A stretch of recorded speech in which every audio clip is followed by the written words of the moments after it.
What if the wars of the 19th century were never meant to be wars at all? What if they were something else entirely, coordinated, systematic, and quietly misnamed, designed not to conquer land, but to eliminate something that could not be allowed to survive? The 19th century is usually remembered as an age of progress, an era when steam replaced muscle, railways stitched continents together, and modern nation-states emerged from the ruins of older worlds. It is described as a turning point in human history, a time when industry, science, and empire reshaped the planet at unprecedented speed. But beneath that familiar narrative lies a far less examined reality. Between 1800 and 1900, violent conflicts erupted across nearly every inhabited region of the globe. Europe pushed outward into Asia and Africa. The Americas were reshaped through relentless westward expansion. Vast territories in Eurasia were absorbed, reorganized, or erased entirely. These events are usually categorized under a single, convenient label: colonial wars. They are described as asymmetric, industrial powers facing technologically inferior opponents. Short campaigns, decisive victories, inevitable outcomes. Yet when we pause and examine the details, the picture begins to blur. These were not brief skirmishes. They were prolonged operations requiring enormous logistics, standing armies, and sustained political will. They consumed decades, not months. They involved the destruction of cities, the clearing of entire regions, and the disappearance of populations large enough to leave statistical scars that are still visible today. And strangely, the official records often grow vague at precisely the moments when clarity is needed most. Population figures fluctuate without explanation. Settlements vanish between one map edition and the next. Entire architectural landscapes are described as abandoned, ruined, or obsolete, as if they simply ceased to function on their own. Reports speak of resistance that is fierce yet poorly defined, enemies that are everywhere yet rarely described, victories that leave behind silence instead of submission. Again and again, the same language appears across continents and empires: pacification, clearing, resettlement, reorganization. Neutral words, administrative words, words that suggest order, not violence. And yet the outcomes are unmistakable. By the end of the 19th century, the world had been radically simplified. Political borders were standardized. Land ownership systems were rewritten. Older social structures, ones that did not fit neatly into industrial bureaucracy, had either been absorbed or erased.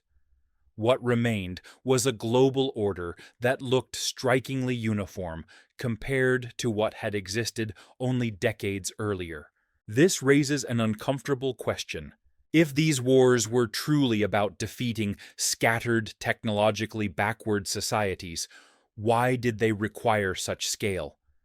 Why do their after-effects resemble not conquest, but removal? And why do so many of these conflicts, separated by oceans and cultures, follow the same pattern: rapid destruction followed by historical amnesia? Before we can confront that question, we must first understand how these wars are officially explained, what history tells us they were, who it claims fought them, and why, according to the accepted narrative, they were not only justified, but necessary. Because only by examining that foundation can we see where it begins to crack. To understand what these 19th century wars were believed to be, we first have to step into the official story itself. The version that has been repeated so often it now feels self-evident. According to conventional history, the 19th century marked the high point of imperial expansion. Industrialized nations, driven by population growth, resource demand, and ideological conviction, extended their influence across the globe. Steamships shortened oceans, railways penetrated interiors, telegraph lines collapsed distance. Military technology advanced faster than any defensive system could adapt. In this narrative, conflict was inevitable. European powers encountered societies described as fragmented, technologically outdated, and politically unstable. Resistance movements arose, but they were framed as reactive and ultimately futile. The imbalance of power is emphasized repeatedly. Modern rifles against spears, disciplined regiments against irregular fighters, centralized states against tribal structures. From this perspective, asymmetric war was not a strategy. It was simply a consequence of progress. Take the early decades of the 1800s. Napoleonic warfare reshaped Europe, while beyond it, colonial campaigns expanded in parallel.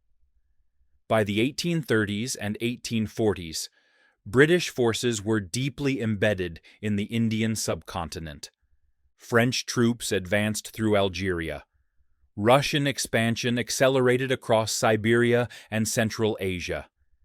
In the Americas, territorial consolidation pushed relentlessly westward. These events are typically treated as separate histories, each bounded by its own geography and political context. Textbooks describe them in isolation, focusing on local causes, trade disputes, rebellions, dynastic claims, or frontier security. But even within the official framework, something curious appears. Despite occurring thousands of miles apart, these conflicts followed remarkably similar trajectories. First came the declaration of disorder, a region labeled unstable, lawless, or resistant to modernization. Then followed military intervention, often justified as temporary or defensive. This was succeeded by prolonged campaigns that lasted far longer than initially projected. Finally came administrative restructuring, new borders, new laws, new land ownership systems. And at the center of each process was violence that exceeded its stated purpose. Consider the timelines. Many of these campaigns overlapped almost perfectly. The mid-19th century, roughly between the 1840s and 1880s, saw a peak in such conflicts worldwide, not sequentially, but simultaneously. While one empire suppressed resistance in Asia, another was engaged in clearing territories in Africa, while yet another expanded across continental interiors elsewhere. From a logistical standpoint, this alone is extraordinary. These were not small expeditions. They required standing armies, supply chains, infrastructure, and sustained political commitment. Railways were built not after conquest, but during it. Fortifications appeared deep within contested territories, long before control was supposedly secured. Entire military doctrines evolved around what were presented as minor colonial operations.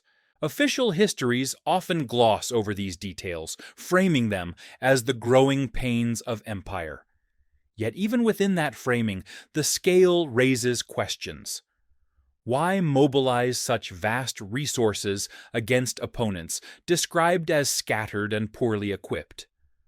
Why maintain prolonged campaigns when decisive victory was allegedly inevitable? The accepted answer is resistance. We are told that local populations fought fiercely, employing guerrilla tactics, ambushes, and terrain knowledge. This explanation appears again and again, almost verbatim, across continents. Resistance was said to be everywhere and nowhere, constant, yet rarely documented in detail. Enemies were described collectively, often without clear leadership, structure, or even names. And then there is the aftermath. Once these wars concluded, The regions in question were not simply governed, they were transformed. Traditional land systems were dismantled. New property laws were imposed. Census methods changed. Settlement patterns were reorganized. In many cases, populations were recorded as declining sharply, only to stabilize later under new administrative categories. Official explanations attribute this to famine, disease, migration, or the natural consequences of conflict. But when historians attempt to trace these demographic shifts precisely, the records thin out, gaps appear, numbers round conveniently. Entire decades are summarized in a handful of lines. Maps produced before and after the conflicts often show dramatic differences, not just in borders, but in the presence or absence of towns, roads, and urban centers. Again, this is not hidden, it is simply normalized. The 19th century, we are told, was chaotic. Record-keeping was imperfect. Sources were biased. Losses were unfortunate, but unavoidable. Progress, after all, has a cost. Yet even within this explanation, another pattern becomes visible. Descriptions of pre-war societies are consistently reductive. They are portrayed as stagnant, inefficient, or failing. Their cities are rarely described in detail. Their economies are summarized vaguely. Their social systems are framed as obstacles to modernization rather than functioning alternatives. This framing matters because it allows destruction to be interpreted as improvement, removal becomes reform, erasure becomes development. And so the wars are remembered not for what disappeared, but for what replaced it. Railways, administrative capitals, industrial agriculture, uniform legal systems, the visible symbols of the modern world. What existed before is treated as background noise. By the late 19th century, this narrative had solidified. The age of empire was declared complete. The world map took on a form that still feels familiar today, and the conflicts that made it possible were archived, summarized, and classified as chapters that had closed. But when we place these wars side by side, when we examine their timing, their methods, and their consequences as a single phenomenon rather than isolated events, the simplicity of the official story begins to strain. Too many similarities, too much coordination, too many vanished details. It is not that the accepted history is entirely false. It is that it feels incomplete, as though something essential has been omitted, not deliberately explained away, but quietly left unexamined. Before asking what alternative explanations might exist, we must first sit with that discomfort, with the realization that what we have inherited is a framework designed to justify outcomes, not to interrogate them. And once that realization sets in, the next question is unavoidable. If the official narrative explains who won these wars, but not who disappeared because of them, then what exactly are we not being told? Once the official narrative is laid out, the next step is unavoidable. We begin to notice the details that do not sit comfortably within it. The small inconsistencies at first, then the larger fractures, and finally the anomalies that cannot be ignored. The first anomaly is scale. Asymmetric wars, by definition, are supposed to be brief. When one side possesses overwhelming technological and organizational superiority, resistance should collapse quickly. Yet many 19th century campaigns stretched on for decades. Not years, decades. Entire generations lived and died within these conflicts. Military budgets ballooned. Emergency taxes became permanent.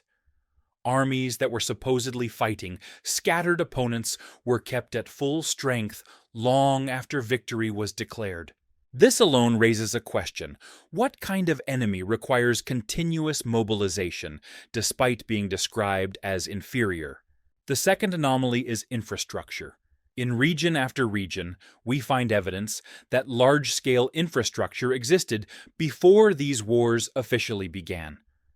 Roads, canals, dense urban layouts, stone buildings, and agricultural systems appear in early surveys and sketches, only to be described later as ruins, abandoned works, or remnants of an unknown past. In many cases, occupying forces did not build cities from nothing. They repurposed what was already there. Yet, the populations credited with constructing these environments are rarely acknowledged. Instead, the structures are attributed to lost cultures, forgotten kingdoms, or simply left unexplained. Why would technologically backward societies maintain complex urban systems that incoming powers immediately recognized as useful? The third anomaly lies in population records. Censuses from the 19th century are notoriously inconsistent. In some regions, population numbers drop sharply within a single decade. In others, entire demographic categories disappear and are replaced with new ones. Ethnic labels change. Social classes are merged or eliminated. In some cases, population recovery is recorded astonishingly quickly, as if new people simply appeared to fill the void. Official explanations cite famine, disease, migration, or statistical error. But these explanations do not account for the pattern's consistency across continents. Nor do they explain why population loss is so often paired with land redistribution, new settlement policies, and the sudden availability of empty territory. Which leads to the fourth anomaly, land. Following these wars, vast tracts of land are repeatedly described as vacant, underutilized, or newly opened for development.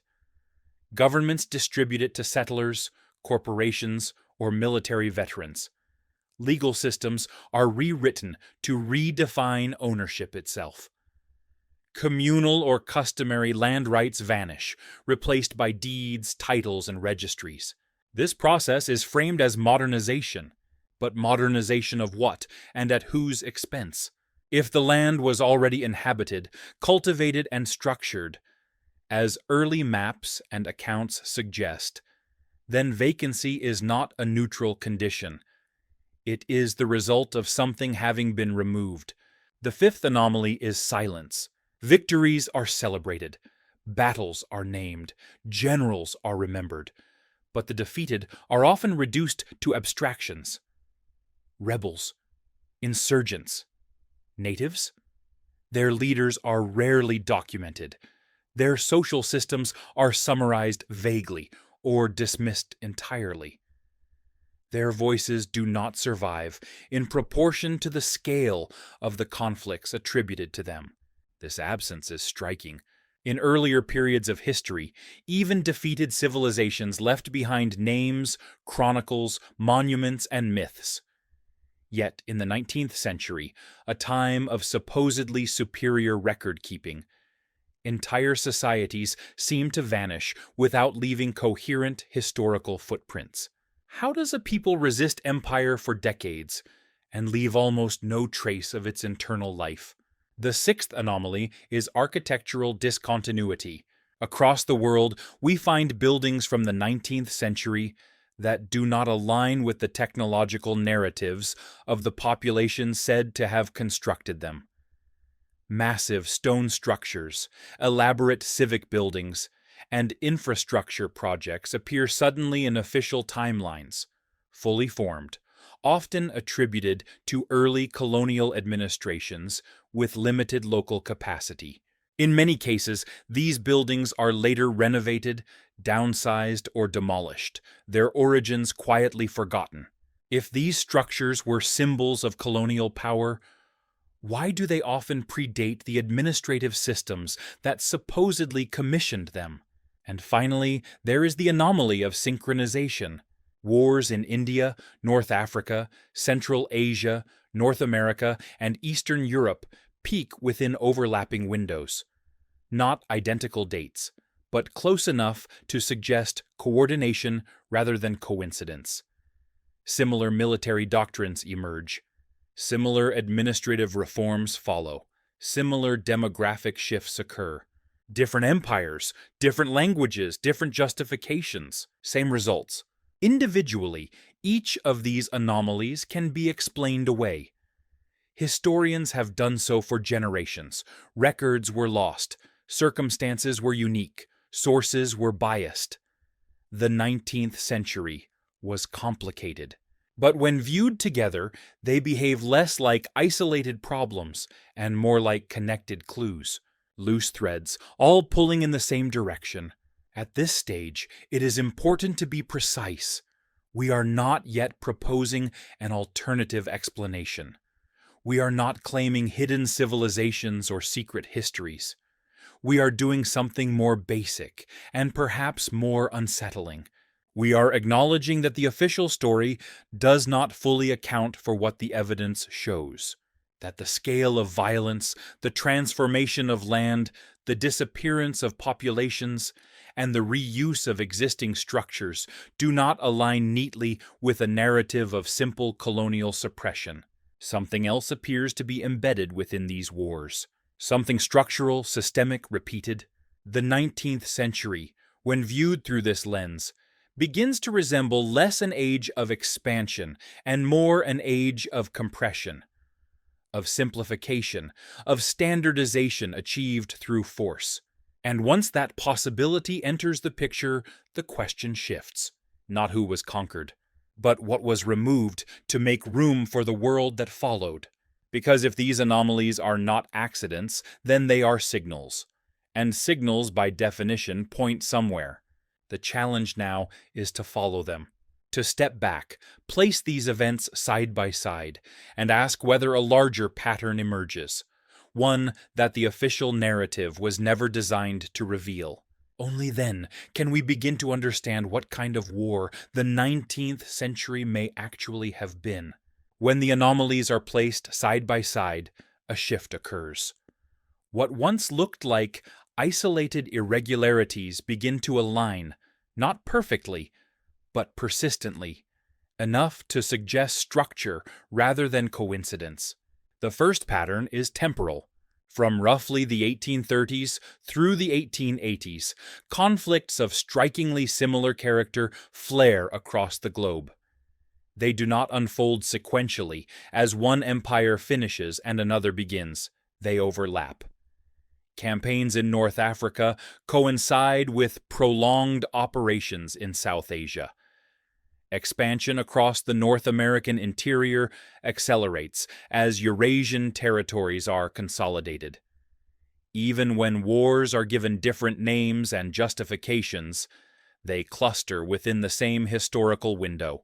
This simultaneity matters. Large-scale military operations are not spontaneous. They require planning, logistics, financing, and political consensus. For multiple empires, often rivals, to engage in prolonged asymmetric warfare at the same time suggests a shared condition shaping their actions. Something in the global environment made such campaigns not only possible but urgent. The second pattern is methodological. Across continents, the same sequence repeats. A territory is declared unstable or underdeveloped.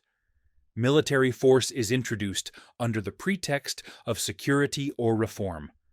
Resistance is reported, but rarely described in detail. The conflict drags on longer than expected. Finally, the region is reorganized administratively, economically, and demographically. This is not merely conquest, it is restructuring. Land tenure systems are dismantled and replaced with standardized legal frameworks. Communal arrangements vanish in favor of registries and titles. Mobility increases, but autonomy decreases. Populations are reclassified, renamed, or relocated. the same bureaucratic vocabulary appears again and again, regardless of language or empire. Pacification, integration, normalization, words that imply restoration of order. Yet the order being restored is always new. The third pattern emerges when we examine what remains after these wars conclude. In region after region, we see evidence of earlier complexity that does not fit neatly into the pre-war descriptions of primitive or undeveloped societies, urban layouts that suggest long-term planning, agricultural systems capable of sustaining large populations, roads and waterways aligned with terrain in ways that indicate generational knowledge. These systems are rarely credited to the populations said to have inhabited them at the time of conquest. Instead, they are attributed to vague predecessors, ancient peoples, forgotten builders, or unnamed civilizations that conveniently disappear just before modern administration arrives. This creates a narrative gap. If the societies encountered by imperial forces were not responsible for the infrastructure they lived among, then who was? And if they were responsible, why does the record refuse to acknowledge it? The fourth pattern is demographic compression. Following major conflicts, population figures stabilize at levels that appear artificially constrained. Growth resumes, but within newly defined limits. Census categories change. Ethnic distinctions are flattened. Diversity is reduced not biologically, but administratively. In practical terms, the world becomes easier to manage. This is not to say populations were exterminated wholesale. The evidence does not support a single catastrophic event. What it suggests instead is a gradual, uneven process. One that removed certain structures, certain ways of living, and certain groups from historical visibility, like pruning rather than burning. The fifth pattern is architectural reuse. Rather than constructing entirely new systems from scratch, occupying powers repeatedly adapt what they find. Fortresses are built atop older foundations. Administrative buildings rise where civic structures once stood. Roads are repaved, not rerouted. Canals are widened, not invented.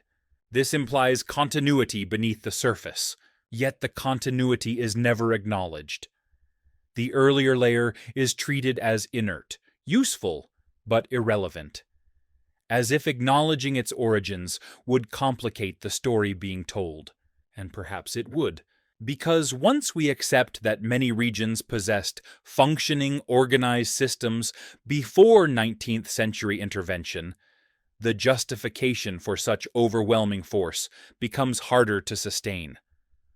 One does not need decades of warfare to defeat chaos. One needs it to dismantle order. The final pattern is psychological. After the war's end, memory itself changes. The conflicts are framed as unfortunate but necessary. The losses are absorbed into abstract statistics. The pre-war world fades quickly from public consciousness. Within a generation, what existed before is no longer imagined as viable or even real. This is how erasure completes itself, not through silence alone, but through replacement. A new normal emerges so quickly that questioning it feels anachronistic. Taken together, these patterns form something resembling a blueprint. Not a conspiracy in the dramatic sense, no secret meetings, no single mastermind, but a convergence of interests, pressures, and incentives that pushed multiple powers toward the same solution at the same time. The 19th century was not simply an age of expansion, it was an age of consolidation, a world that had grown too diverse, too locally adapted, too resistant to standardization, was compressed into a form that could be administered, taxed, and controlled on a global scale. And the mechanism for that compression was asymmetric war. This reframes the question entirely. If these conflicts were not primarily about defeating weak opponents, but about dismantling resilient systems, then the identity of the enemy changes. The target was not just people, but ways of organizing life that did not align with the emerging industrial order. That realization does not yet tell us exactly who or what was removed, but it does narrow the field. It suggests that the 19th century was not erasing chaos, it was erasing alternatives. And once we accept that possibility, the final step becomes unavoidable. We must ask whether all these patterns point toward a single, underlying explanation, one that accounts for the scale, the synchronization, and the strangely uniform outcomes of wars fought across an entire planet. Because when enough pieces begin to fit, the outline of the picture becomes impossible to ignore. When enough fragments align, hesitation gives way to clarity. Not certainty, but coherence. A shape begins to emerge from the noise, and once it does, it becomes difficult to unsee. All these patterns point toward one unsettling conclusion. The asymmetric wars of the 19th century were not primarily fought to conquer territory or suppress isolated rebellions. They were fought to dismantle something already in place, something widespread, functional, and incompatible with the world that was about to be built. In other words, these wars were not about expansion. They were about replacement. What then needed to be removed? The evidence suggests it was not a single nation, ethnicity, or empire. There is no indication of a unified people marching under one banner across continents. Instead, what appears to have existed was a distributed order, a patchwork of societies organized around local autonomy, communal land use, non-industrial economies, and inherited systems of governance that did not rely on centralized bureaucratic control. These systems differed in language, culture, and appearance, but structurally they shared something in common. They operated without the mechanisms required by industrial capitalism and modern state power. They were not designed to be taxed efficiently. They were not dependent on wage labor. They did not fit neatly into standardized legal codes. From the perspective of emerging industrial empires, this was not merely inconvenient. It was unacceptable. Suddenly, many anomalies begin to make sense. The prolonged duration of wars was not due to the weakness of the opponents, but their resilience. Decentralized systems do not collapse when a capital falls. They do not surrender when leadership is removed. They persist through redundancy, tradition, and local knowledge. Eliminating them requires not one decisive battle, but sustained pressure over time. The massive mobilization of resources was necessary not to defeat armies, but to dismantle entire ways of life. The reuse of infrastructure now appears in a new light. Roads, canals, and cities were not signs of colonial benevolence or rapid development. They were remnants, absorbed into a new administrative framework once their original context had been stripped away. The structures survived because they were useful. The systems that created them did not. Population anomalies also fall into place. The goal was not extermination in the crude sense. It was disintegration. Communities were broken apart, land was redistributed, social categories were redefined. People were folded into new identities, subjects, citizens, laborers, while older affiliations dissolved. From the outside, it looked like modernization. From within, it was erasure. Even the language of the era aligns with this interpretation. Pacification did not mean peace. It meant the removal of resistance to a new order. Resettlement did not mean opportunity. It meant displacement. Reorganization did not mean improvement. It meant compliance. These were not metaphors, they were instructions. What makes this hypothesis difficult to accept is not a lack of evidence, but its implications. It suggests that the modern world did not simply evolve from what came before. It was imposed by removing competing systems that functioned too well to be absorbed peacefully. And this removal did not require secrecy, it required justification. By framing these societies as backward, inefficient, or doomed to fail, their destruction could be presented as progress. Once that framing took hold, even the most extreme measures could be rationalized as necessary steps toward civilization. This is why the record minimizes what existed before. Acknowledging that functional alternatives once thrived would undermine the legitimacy of what replaced them. It would suggest that history did not choose the modern system because it was inevitable, but because it survived a global filtering process enforced through violence. There are traces of this realization scattered throughout 19th century accounts. Explorers who express surprise at the sophistication of local systems.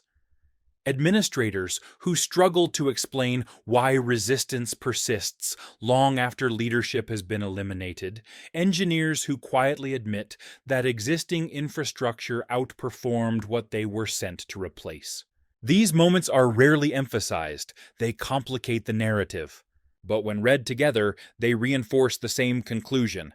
The wars were asymmetric, not because one side was weak, but because the conflict itself was unevenly defined. One side fought to defend a way of life. The other fought to make that way of life impossible. And once that objective was achieved, the war ended, not with surrender, but with silence. The world that emerged afterward was more uniform, more manageable, more legible to centralized authority. That was the victory condition. Seen from this perspective, the 19th century becomes a turning point, not because of what it created, but because of what it eliminated. A threshold crossed, a set of possibilities closed. This does not mean the systems that were removed were perfect, or utopian, or free of conflict. But it does mean they were viable. And viability is dangerous when it challenges the inevitability of what comes next.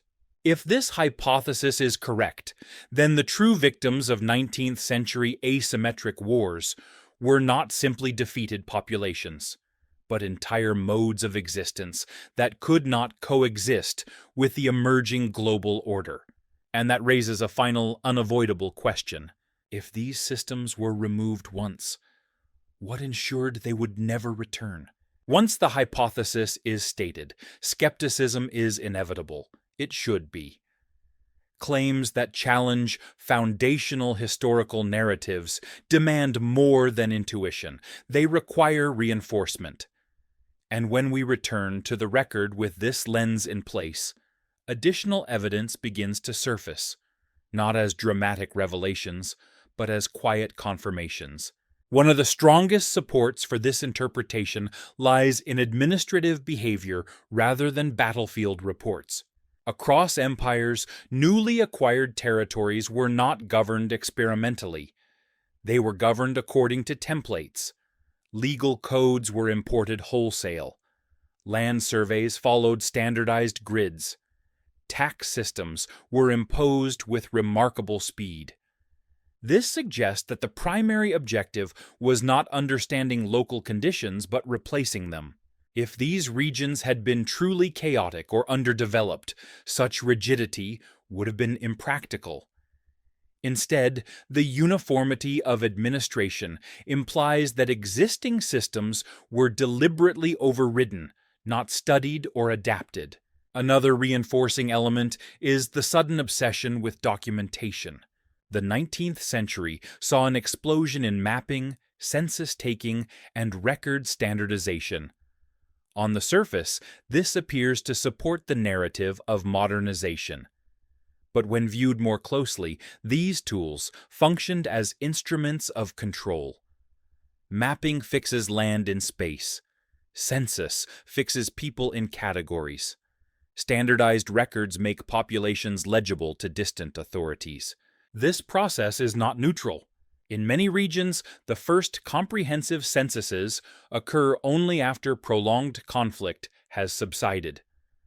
What they record is not continuity, but a new baseline. Populations are counted as they exist after restructuring, not before. Earlier numbers are often estimated retroactively, if at all. As a result, loss becomes difficult to quantify. What is not counted cannot be mourned. Archaeology provides another layer of support, though often indirectly. In numerous locations, excavations reveal dense habitation layers beneath 19th century urban centers. Older foundations, roads, and water systems lie beneath later constructions, sometimes more advanced in their engineering than what replaced them. These findings are typically described as remnants of earlier phases without clear attribution. Crucially, they are rarely integrated into historical narratives of the 19th century. The layers are treated as separate, ancient versus modern, even when the temporal gap is minimal. This separation protects the official timeline. It prevents uncomfortable questions about continuity. There is also the matter of resistance itself. If we examine accounts of prolonged insurgency, we find a recurring contradiction. Opponents are described as disorganized and technologically inferior, yet capable of sustaining resistance for decades. This paradox is rarely resolved. Instead, it is attributed to terrain, fanaticism, or cultural obstinacy. But sustained resistance requires more than motivation. It requires logistics, coordination, and social cohesion. These qualities do not emerge spontaneously in societies lacking structure. The official explanation asks us to believe in enemies who are simultaneously incapable and formidable, primitive, yet inexhaustible. A more coherent interpretation is that these societies possessed robust internal systems that did not conform to European models, and were therefore invisible to imperial understanding. What could not be recognized could not be respected. Counter-arguments do exist, and they deserve acknowledgement. Some historians argue that population loss is adequately explained by disease and famine. Others point to technological determinism, claiming that industrial systems were simply more efficient and destined to replace what came before.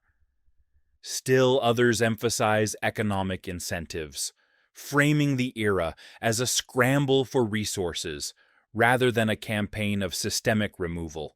These explanations are not wrong, but they are incomplete.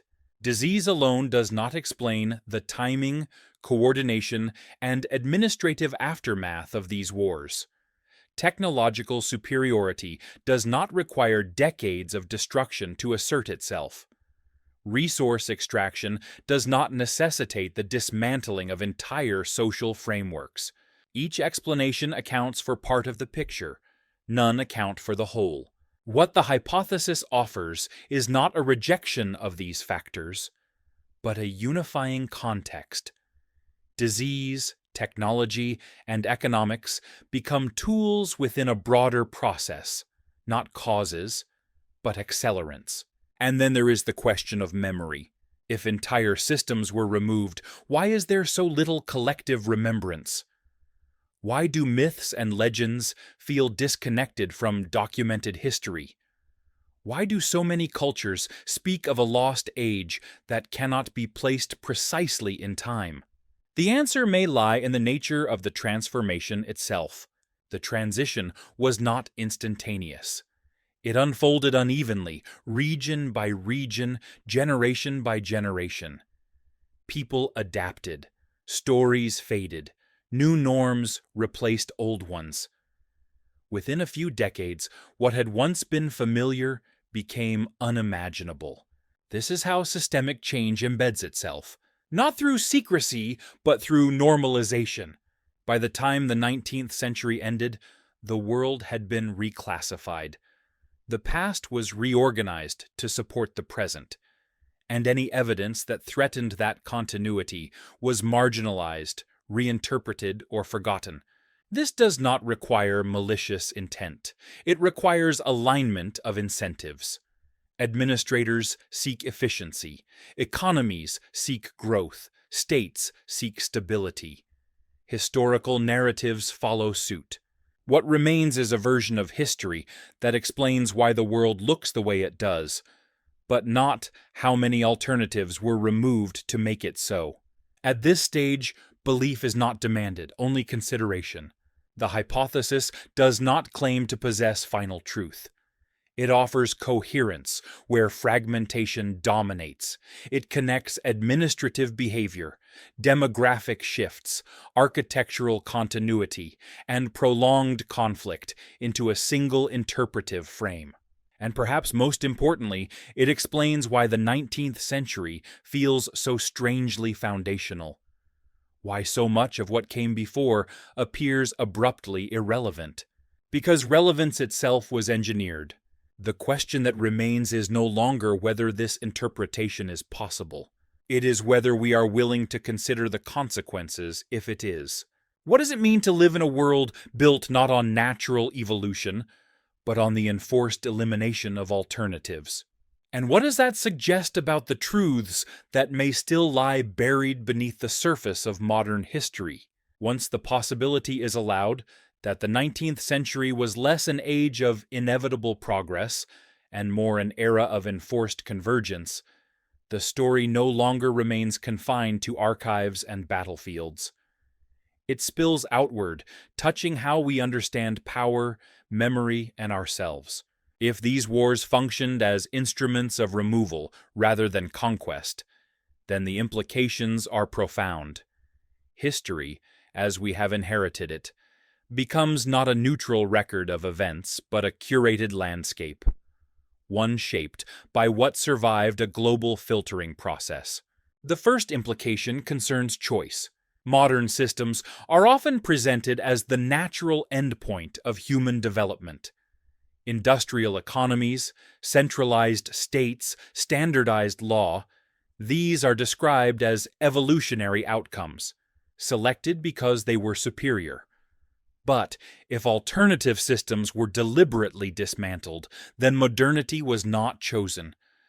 It was enforced.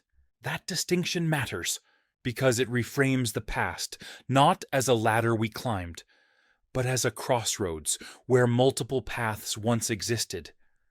Paths that were closed not by failure, but by force. The second implication concerns legitimacy.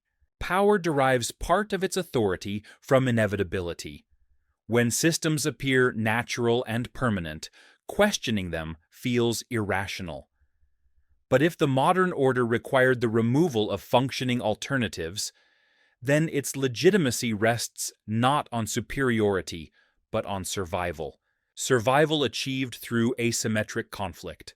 This may explain why so much emphasis is placed on portraying pre-modern societies as deficient. The more backward they appear, the more justified their replacement seems. Complexity is downplayed, sophistication is ignored, viability is denied. History becomes a moral argument rather than an investigation. The third implication is psychological.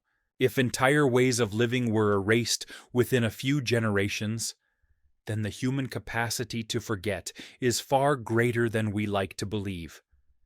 Memory is not lost only through time.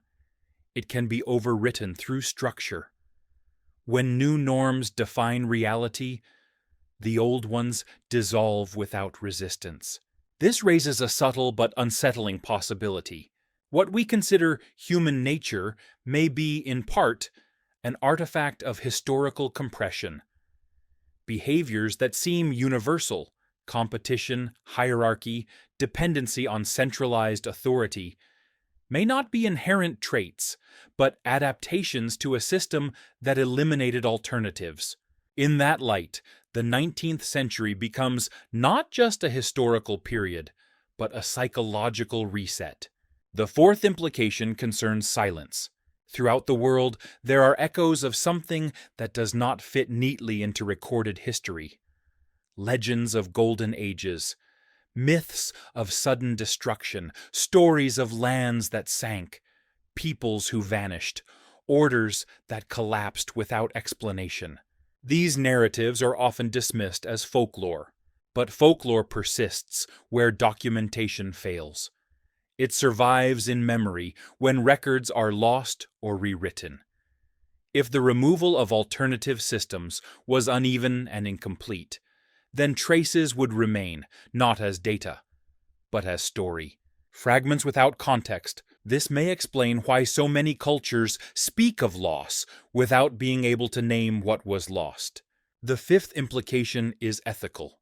If modern prosperity rests in part on the erasure of viable alternatives, then the moral narrative of progress becomes complicated.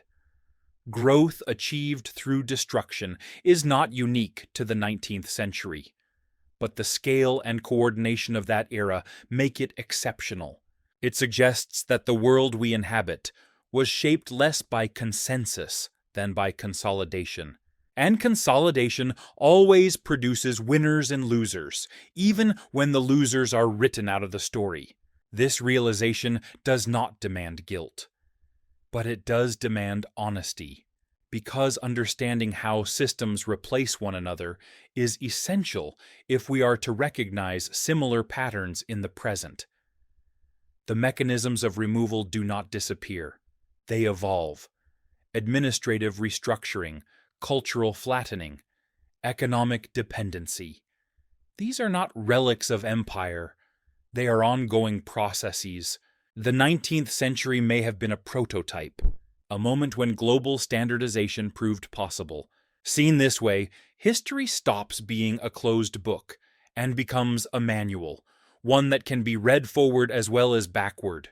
And that leads to the most unsettling implication of all. If alternatives were once eliminated because they conflicted with an emerging order, then the absence of alternatives today does not mean none exist. It may simply mean they are not allowed to take form. This does not imply a return to the past, nor does it romanticize what was lost. It acknowledges that diversity of systems, not just cultures, but ways of organizing life, is fragile. It survives only where power permits it.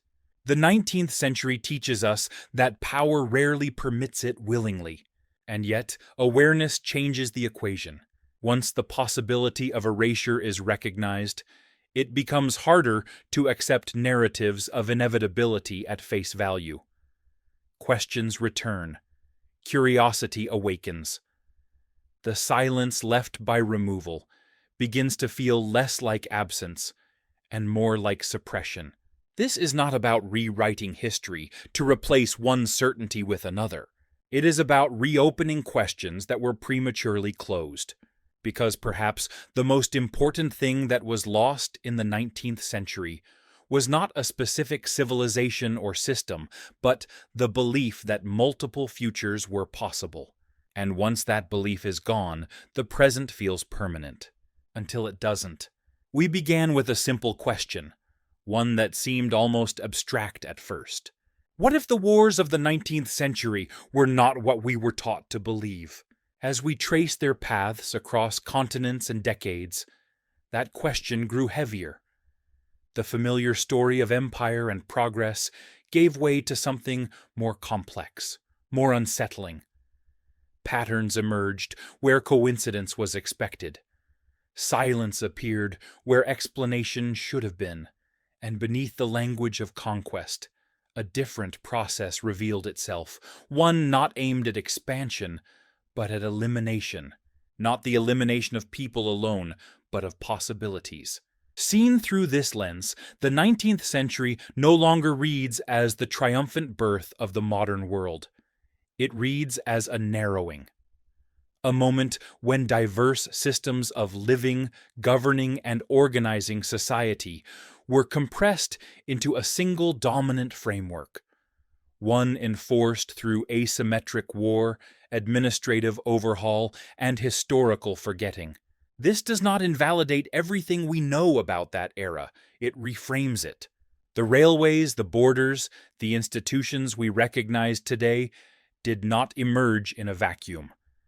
They were built on ground that had been cleared, physically, socially, and psychologically.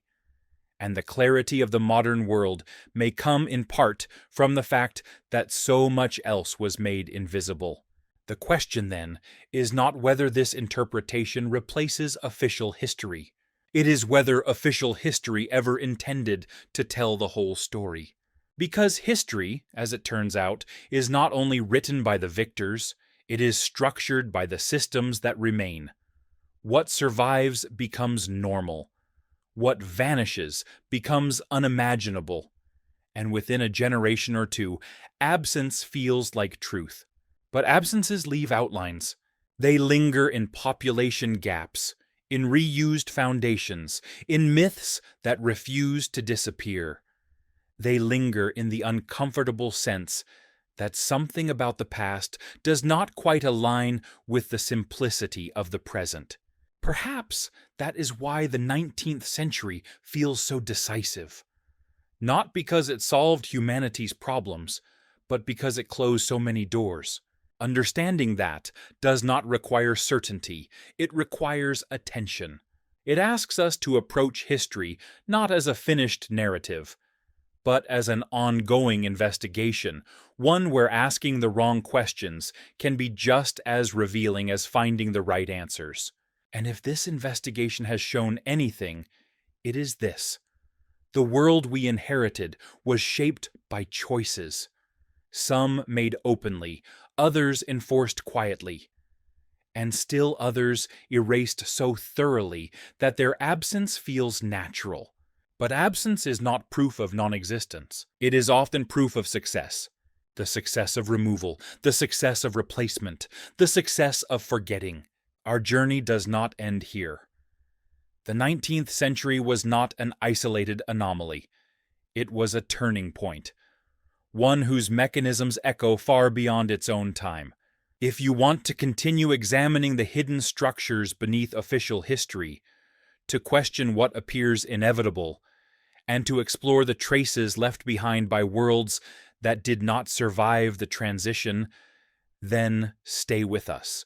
Subscribe and join this ongoing investigation. Because history is not only about what happened, it is about what was allowed to remain. And the search for what was lost has only just begun.